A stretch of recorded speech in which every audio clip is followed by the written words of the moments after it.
Well, when I was 19 years old, I took out a little notebook, and it was one of the first things I wrote down for this book that I was to write 40 years later. And I wrote a note to myself. It said, "Dear Wayne," and I still have it, "don't die with your music still in you."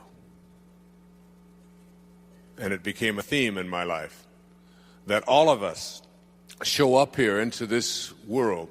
We are intended here by a source from which all things are intended. Everything comes from that source. And everything that you needed for this physical journey was in that moment of your conception and even before. But most of us have let go of that dream. Or we don't know how powerful we are. When I was in the 3rd grade, I came home from school, and I said to Mrs. Scarf, which is the lady whose home we lived in, she had 52 some children living in that home. I said, "What's a scurvy elephant?" She said, "A what?" I said, "A scurvy elephant." She said, "Where did you hear that?" I said, "Well, I heard Mrs. Poole, who was my 3rd grade teacher, telling Mrs. Smith, who was the principal, outside of the classroom that Wayne Dyer was in her classroom and that he was a scurvy elephant." She got on the telephone and she called the principal, and the principal said, "Oh, that's Wayne. He gets everything mixed up." She didn't say that he was a scurvy elephant in her classroom. She said that he was a disturbing element in her classroom. And I think you have to understand that becoming a scurvy elephant or a disturbing element is a part of the process of not dying with your music still in you. That there is something that you showed up here to become, just like there was something that allowed you to grow into this body that you're in. The same force, the same field of intention that intended you here to be in this body, in the shape that it is in the size that it is, in the color that it is, in the shape of its eyes, in the color of its hair, whether you have any or don't, whether it falls out or doesn't, all of that. It was all intended here. And also everything that you were to become. And there is a sense inside of you, someplace in a very quiet place, an inner sense, an inner Tahiti, an inner island of peace that knows. You know that you're not this body that you're in. You know where it's going. You know it showed up from nowhere. Nowhere.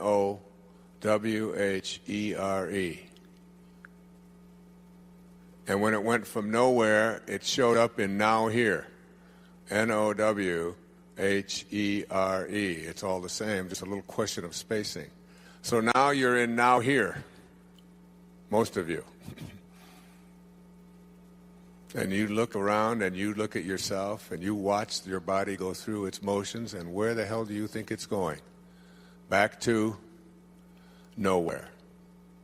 From nowhere to now here to nowhere.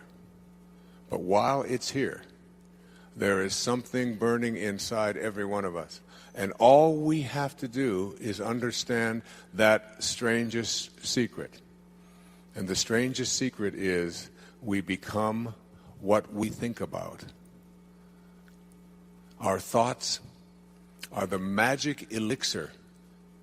I remember being in that orphanage, and a snowstorm would come, and there were 2 snow shovels in the basement of that house. And I took that snow shovel that was downstairs. There were 2. One had the edges all curled up, and you couldn't make much money with a snow shovel with edges that were curled up. There was another bright, shiny one that Mr. Scarf had made himself.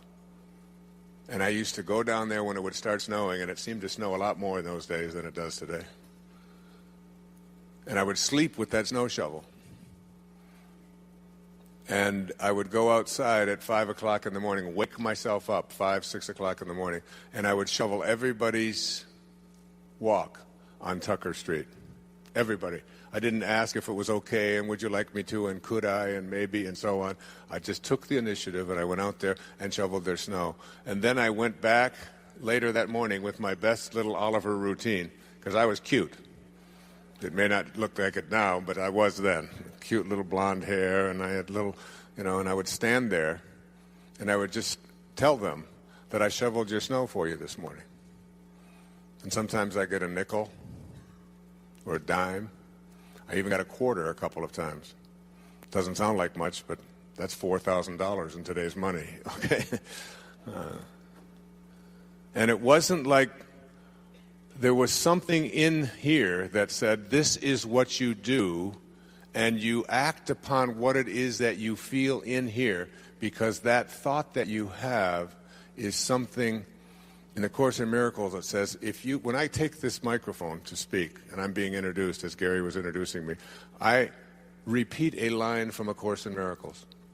And the line that I repeat says, if you knew who walked beside you at all times on this path that you have chosen, you could never experience fear or doubt again.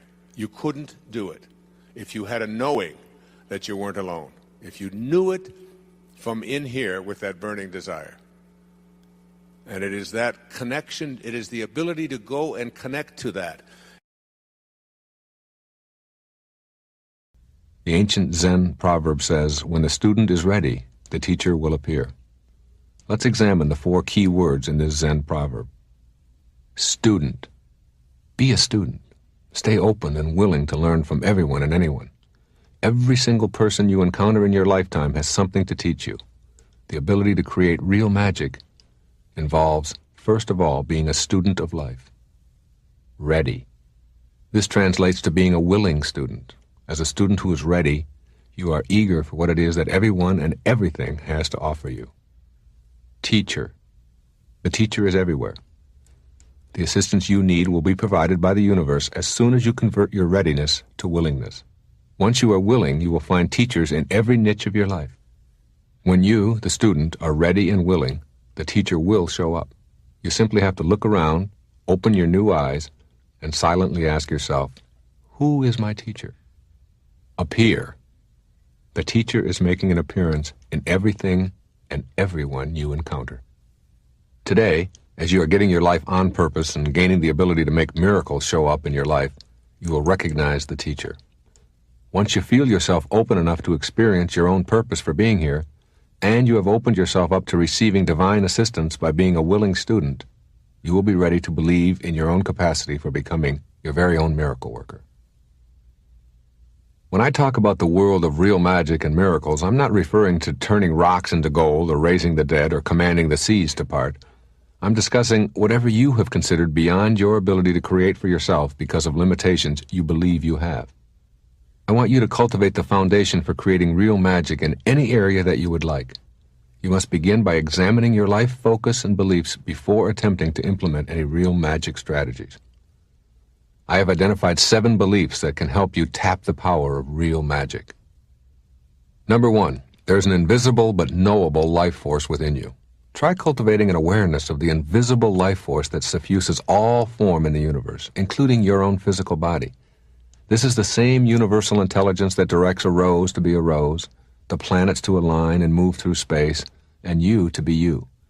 It is in fact what allows you to perceive and experience your physical body and this physical world in which you find yourself temporarily housed. Number 2, your thoughts are something that you control and they originate with you. Thought is our way of processing and recording our human experience. Your thoughts create your experience of your health, wealth, and every detail of your world. As a step toward the awakened life of real magic, you must consider how your thoughts have contributed to a non-miraculous, limiting approach to life. Then you will know that you can also produce the opposite. Number 3, there are no limits. All of the things that you have become convinced are limits are products of the way in which you have learned to think. You probably were taught that logic and scientific verification dictate what is possible and what is not. But people who believe only what they can see or prove scientifically are limited by the current level of sophistication of our measuring devices. Be a person who accepts no limits in your mind. None. Number 4, your life has a purpose. The entire universe is an intelligent system. The invisible part of you, your thoughts and feelings, are also a part of the intelligent system that is you. What I'm asking of you here is to simply know you have a purpose, and then you'll be on your way to being able to create a miracle of your life in any and all areas of your choosing. Number 5, you overcome weaknesses by leaving them behind. You cannot outthink your weaknesses and limitations. What you can do is leave that stage of your life behind you and walk through the gate into a new way of being. You leave behind the belief that you cannot change, and you will leave behind the physical activity that has supported that belief. Picture it behind you, look back at it, and know that you no longer live that way. Know this to be a truth, and you'll soon see yourself creating real magic in your life. Number 6, examine what you believe to be impossible, and then change that belief. Take an inventory of what it is that you believe cannot happen in your life. Vow at the very minimum to rid yourself of these beliefs. If anyone ever on the planet has overcome a diagnosis of terminal, then know that such a capacity exists within all of us. This universal law that created miracles has not been repealed and never will be. Go to work on that thought right now, in this moment, which is the only physical reality you have. Number 7, go beyond logic. Try to let in the idea that there is another dimension that is very much a part of you, which has nothing to do with logic or scientific validation. You have never seen, touched, smelled, or physically felt a thought, or a dream, or a feeling, yet you know they exist. And so it is with a portion of your humanity that I call your soul. There are some who will never believe it unless they see it, and others who will see it because they believe it. What follows is a guide for shifting your mindset to experiencing a world where real magic is not only possible, but it's your birthright. With this shift, miracle making will become something you not only believe in, but that you manifest in your everyday life. Number 1, reserve your judgment and your disbelief. I encourage you to cultivate a new, self-declared openness to anything and everything being a possibility for you. Having an open mind and suspending your disbelief allows you to experience new vistas, while your closed mind keeps you trapped in your old ways of thinking and seeing. Real magic is only available to those who can imagine any and all possibilities, while letting the how it will happen take care of itself. 2, create a real magic zone in your mind. Make this a very private part of your life. Reserve a small piece of your consciousness exclusively for this. I've been able to manifest what constitutes miracles for myself by having this very private zone all to myself. Retreat there often to ask for the loving guidance, and the guidance will be there. Number 3, affirm yourself as a no-limit person. When you develop this real magic zone in your mind and trust that you can go there at will, begin to affirm to yourself that there are literally no limits to the powers that you possess. A great rule of thumb is this: if you can conceive of it in your mind, then it can be brought into the physical world. To become your own miracle worker, you'll have to change the thoughts that create your world of limits and boundaries. Why not include the presence of real magic in your life as well? Number 4, develop a new mindset toward the concept of intuition. You really must become comfortable with the idea that strong inner pleadings and sudden hunches are truly inner voices offering you guidance. Think of your intuitive self as God talking privately to you, just as you talk privately to God and call it prayer. I'm absolutely certain that you have numerous stories of times that an inner voice prompted you to behave in what seemed to be an irrational way and turned out instead to be life-saving. It happens to everyone. Most of us get these intuitive signals on a regular basis. Your intuition, that fuzzy inner voice that you hear so often, is a part of your life. It's there. It's real. Pay attention to it. Number 5, discover the secret that sits in the center and knows. Become familiar and comfortable with the notion that nothingness has something to offer you on your path to real magic. Consider, it's the space between the notes that makes the music. A note without space is one long sound. No nothingness, no music. Consider this: a room is not a room without silent, empty space within, surrounded by the shape of material form. No nothingness, no room. And so it is with you. You too are material form surrounding the invisible, silent emptiness that is also you. Without that nothingness inside, there can be no you. It is out of that secret in the center that you will be able to create miracles for yourself. Number 6. Learn to learn through knowing and trusting rather than doubting and fearing. Much of your learning has likely involved questioning your ability to gain a particular skill. You were taught to doubt in a culture that stressed, you can't, it's wrong, you don't have the right background or the right credentials or the training or the experience. Out of doubt came a fear of your greatness, a fear of disapproval, a fear of failure or intimacy, and even success.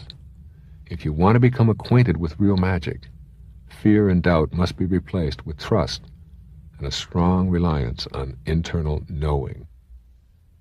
Keep in mind as you shift to this new consciousness that behind fear is powerlessness. That which you fear you are fighting, and fighting always weakens you. Behind trust is empowerment and love. It is your choice always, and the choice begins in that amorphous inner world of the mind. Number 7. Affirm that your intention creates your reality.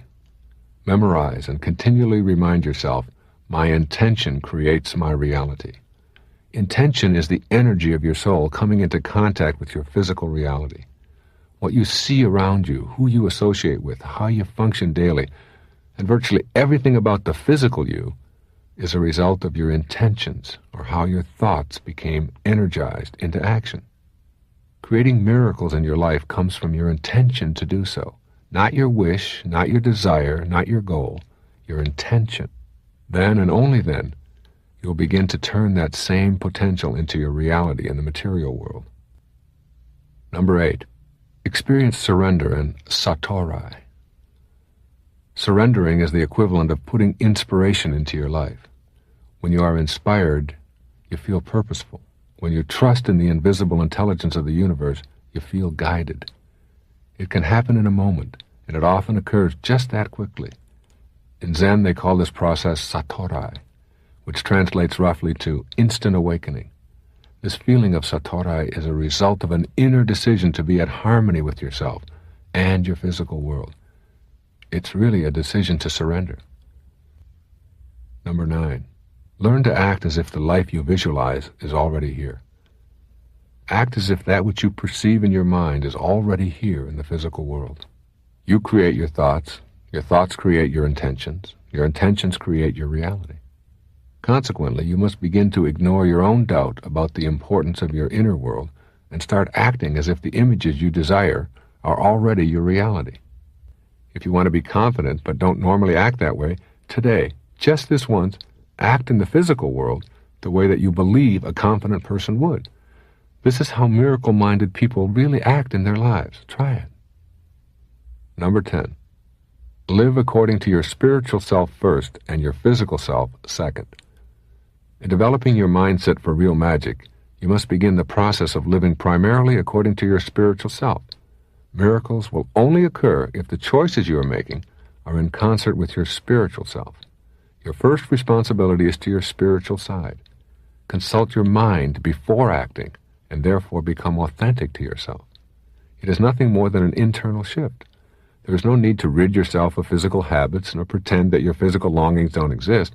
Instead, what you do is you rearrange your priorities, making first contact with your soul, paying attention to it first, and allowing your behaviors in the physical world to flow from those new thoughts. Look within and listen, and your priorities will be clearly seen and heard by your physical self. The softer you are, the less rigid you are, the more flexible you are as a person, the more you can accomplish. And this is a great way to practice in parenting as well. And this idea that a rigid thought, how many times have you heard this idea that if I tell you something, I'm going to stay consistent with it. We have a set of rules, these are the rules, and we'll do it this way. In the Tao it says the more rules you make, the more rule breakers you create. It's true. The more rules you have in your house about how everything has to go. We had in our house, my wife would have a big jar of M&Ms. peanuts, all these different multicolored ones. And the kids in our house, because we didn't feed them sugar and we didn't give them sodas and stuff like that, so they were just more like a decoration. Every once in a while someone would take them. They'd hardly ever be replaced. Now when we had kids come over to our house who weren't ever allowed to have such horrible things, you should have seen their behavior. They would scoop them up, they'd be putting them in their pockets, and they'd get their purses, and they'd open it up, and, the whole thing would be empty. I said, what are you doing? He said, well, you mean you could just have these whenever you want them? I said, well, we don't really have any rules about that. It's just, it's not something that we encourage or discourage. It's just there. It's like Emerson had a wonderful line. He said, a foolish consistency is the hobgoblin of little minds. A foolish consistency, a rigid consistency. So that there are many people who will say, if I say it on Monday, you can be absolutely certain that on Wednesday, I'm going to believe the same thing, regardless of what might happen on Tuesday. Now, Tuesday might have something real that you might want to be changing your mind. You might want to say, I thought that this time, but now I've seen this, and now we can shift. And you can see how this can become and so much about the Tao is on leadership. Leadership in the family, leadership in the community, leadership geopolitically. Less rigidity, more openness, more willingness to listen and say, I changed my mind. Because a foolish consistency is the hobgoblin of little minds. And what I believed on Wednesday has changed because of what happened on Tuesday. Now, another important thing to say to your children, to your friends, to your lover, to your spouses, to whomever, to the people you work with, words that we're so terrified to say, but which give us a sense of living with the Tao. I don't know. I don't know. I'll look it up. Say it. I don't know. Doesn't hurt. Say it again. I don't know. Isn't it fearful? I mean, so many people, and it's like very freeing, because my kids ask me something, and I say, I don't know. They say, Dad, you know everything. You know everything. I say, well, I don't know that, and I'll look it up, or we'll try to find an answer to that, but I don't quite know. I know that I spent 20 years running, and I ran every day for 20 years, for 22 years, without missing a day. 8 miles. Never missed a day. That's rigid, all right? Some call that obsessive. But you brush your teeth every day, I used to say, and you don't call that obsessive. And you go to the bathroom every day, and you don't say, well, he's obsessively doing that again today. You don't do that. But anyway, what I learned is that even in the world of exercise, there are certain things that are built in to make us rigid, to make us stiff, to make us hard. And we lift, and we run, and we kick, and this is what we call working out. There's another kind of working out that is ancient. It goes back to the time of Lao Tzu and before, which is called yoga. And yoga means union. It means union with your source. And when you do yoga, you can stay in the same place. You can do the equivalent of 8 miles. When I used to run 8 miles, I had to run 4 miles that way, turn around, 4 miles back. And I'd be sweating. Now I can do yoga, and I can just stand in one place. And in 90 minutes, by being supple, by making myself stretch, by not being hard and rigid, I can get that out there. I can get that leg up. I can do these kinds of things. And 90 minutes later, it's like I'm totally sweating, and I feel so different. I used to, when I would go out at night to eat or something, after running so many miles, running marathons and doing those things, I'd go to get up, and it would be, okay, it's going to take a little while, because everything was so, that doesn't happen anymore, because I've given up hard. I've given up being rigid and substituted it for being supple, for being flexible, for living a life in which I don't have to always be so fierce. Listen to this verse of the Tao Te Ching. It's one of my all-time favorites, verse number 76. A man is born gentle and weak. At his death, he becomes hard and stiff.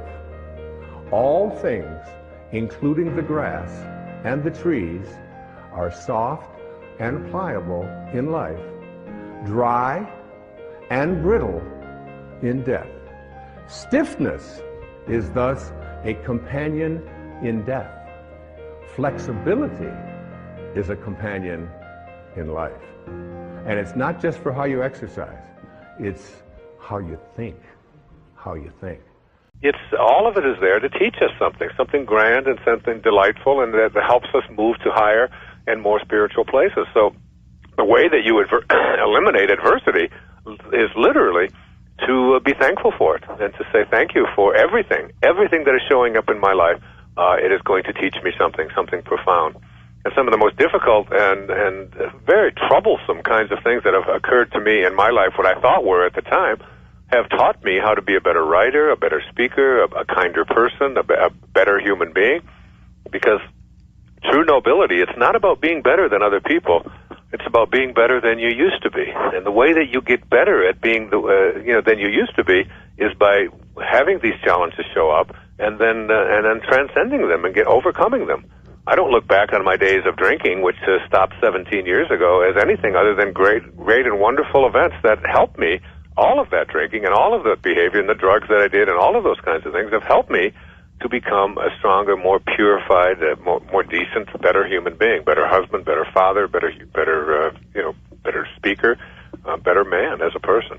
Anyway, let me try to get through the rest of these. We just have a few moments. Okay. Were you going to say something, Diane? Well, I was going to say, do you think people get caught up in the why me kind of mentality?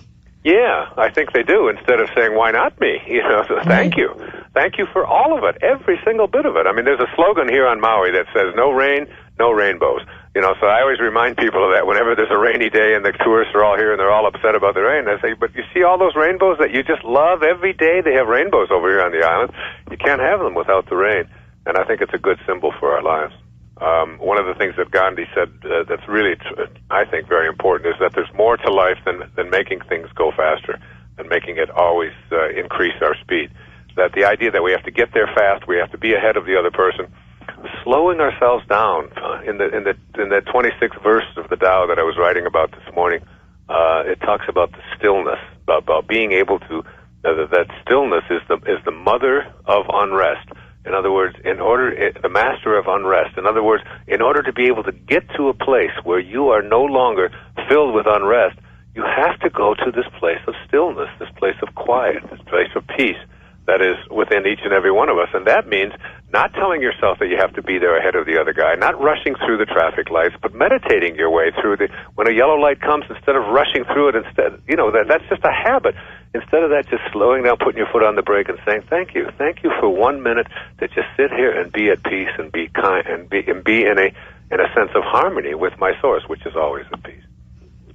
Also, I said, do everything that you can to eliminate debt in your life, because all of the debt that you have, the credit card debt, the money that you owe the banks, the mortgages, all of those kinds of things are a way of giving up control of your life and putting it into the hands of someone who will be controlling the purse strings of your life. And also to let go of your idea about everything is evaluated on the basis of how much it costs or how much it's worth. Try to take the dollar value off of things and just enjoy everything in your life for what it is.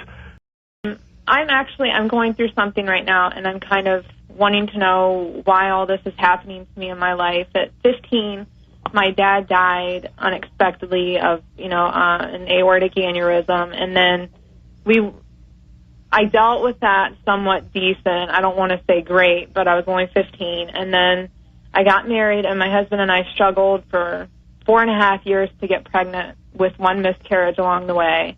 And we got pregnant in November last year. We found out December 8th. And then on April 4th, we found out that the baby was really sick. Mm-hmm. And I ended up delivering a stillborn on April 19th. Mm-hmm.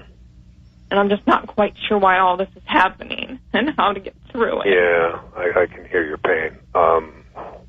First of all, as you move along this path that I'm writing about, especially in inspiration, you find out that all of the greatest teachers who've ever walked among us, including Jesus, all of them, have taught us that death is not a punishment. That it is the inevitability of all things. That everything that composes decomposes, and the question isn't whether it's going to decompose. The question that we have as human beings is, how long is it going to take? How much time do we get? When you say the words, my father died unexpectedly, my immediate response to that is unexpected to you.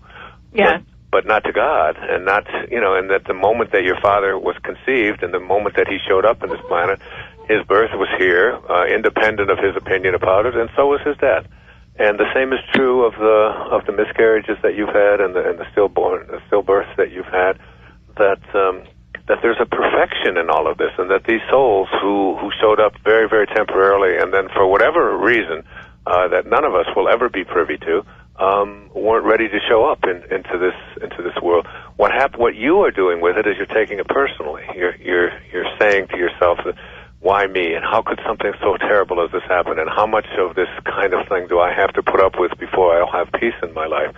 And I'm saying to you, have peace in your life now, and even be in a state of gratitude for just the fact that you've been able to participate in the dance of life. You've already created life twice, and because it didn't last as long as you thought it should last, that's just our ego at work.